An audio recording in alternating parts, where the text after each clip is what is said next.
During the summer of 2003, events in the northeastern United States involving a strange, humanoid like creature sparked brief local media interest before an apparent blackout was enacted. Little or no information was left intact, as most online and written accounts of the creature were mysteriously destroyed. Primarily focused in rural New York State and once found in Idaho, self proclaimed witnesses told stories of their encounters with a creature of unknown origin. Emotions ranged from extremely traumatic levels of fright and discomfort to an almost childlike sense of playfulness and curiosity. While their published versions are no longer on record, the memories remain powerful. Several of the involved parties began looking for answers that year. In early 2006, the collaboration had accumulated nearly 2 dozen documents dating between the 12th century and present day, spanning 4 continents. In almost all cases, the stories were identical. I've been in contact with a member of this group and was able to get some excerpts from their upcoming book. A suicide note, 1964. As I prepare to take my life, I feel it necessary to assuage any guilt or pain I have introduced through this act. It is not the fault of anyone other than him. For once, I woke up and felt his presence, and once I awoke and saw his form. Once again, I awoke and heard his voice and looked into his eyes. I cannot sleep without fear of what I might next awake to experience. I cannot ever wake. Goodbye. Found in the same wooden box were 2 empty envelopes addressed to William and Rose, and 1 loose personal letter with no envelope. Dearest Lenny, I have prayed for you. He spoke your name. A journal entry, translated from Spanish, 1880. I have experienced the greatest terror. I have experienced the greatest terror. I have experienced the greatest terror. I see his eyes when I close mine. They are hollow, black. They saw me and pierced me. His wet hand, I will not sleep. His voice, unintelligible text. A Mariner's Log, 1691. He came to me in my sleep. From the foot of my bed, I felt a sensation. He took everything. We must return to England. We shall not come here again at the request of the Rake.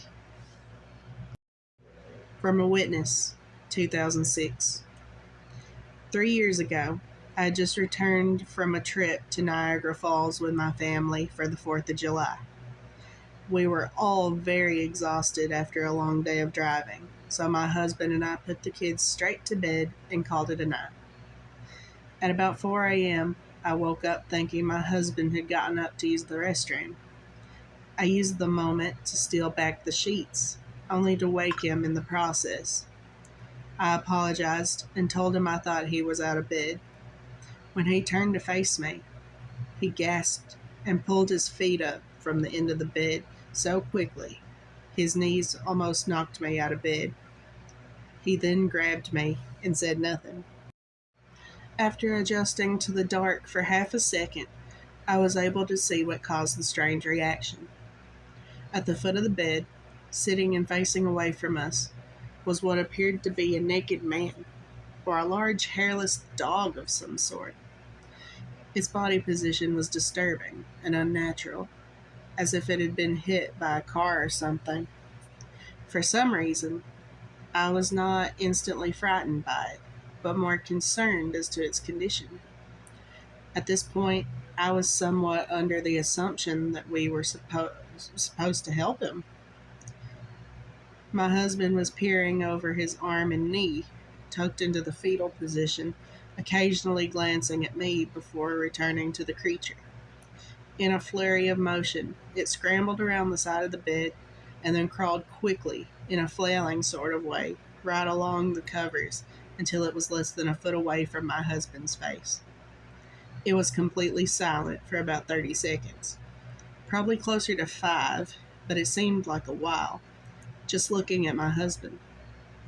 It then placed his hand on his knee and ran into the hallway leading to the kids' room. I screamed and ran for the light switch, planning to stop this thing before it hurt my children. When I got to the hallway, the light from the bedroom was enough to see it crouching and hunched over 20 feet away. It turned around and looked directly at me, covered in blood. I flipped the switch on the wall and saw my daughter Clara.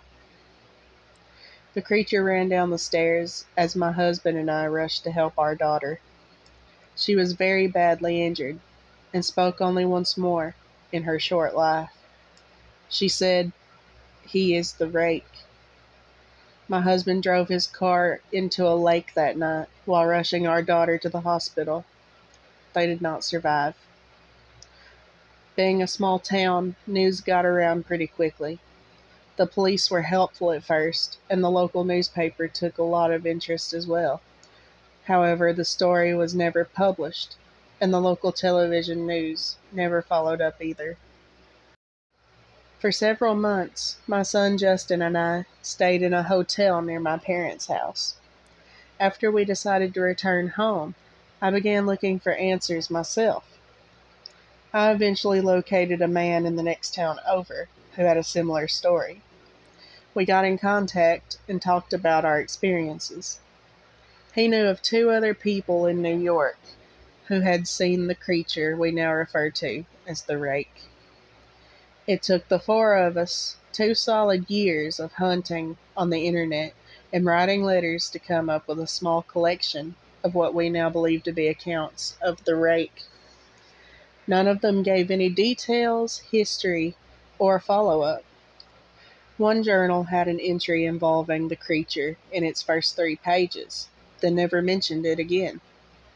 A ship's log explained nothing of the encounter, saying only that they were told to leave by the Rake. That was the last entry in the log.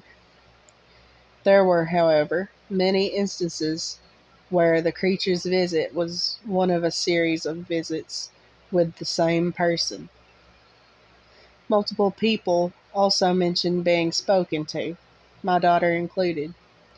This led us to wonder if the Rake had visited any of us before our last encounter. I set up a digital recorder near my bed and left it running all night every night for 2 weeks. I would tediously scan through the sounds of me rolling around in bed each day when I woke up. By the end of the second week, I was quite used to the occasional sound of sleep while blurring through the recording at 8 times the normal speed. It still took almost an hour every day. On the first day of the third week, I thought I heard something different. What I found was a shrill voice. It was the Rake. I can't listen to it long enough to even begin to transcribe it. I haven't let anyone listen to it yet. All I know is that I've heard it before, and I now believe that it spoke when it was sitting in front of my husband. I don't remember hearing anything at the time, but for some reason, the voice on the recorder immediately brings me back to that moment. The thoughts that must have gone through my daughter's head make me very upset.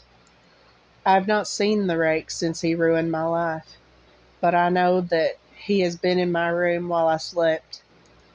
I know and fear that one night I'll wake up to see him staring at me.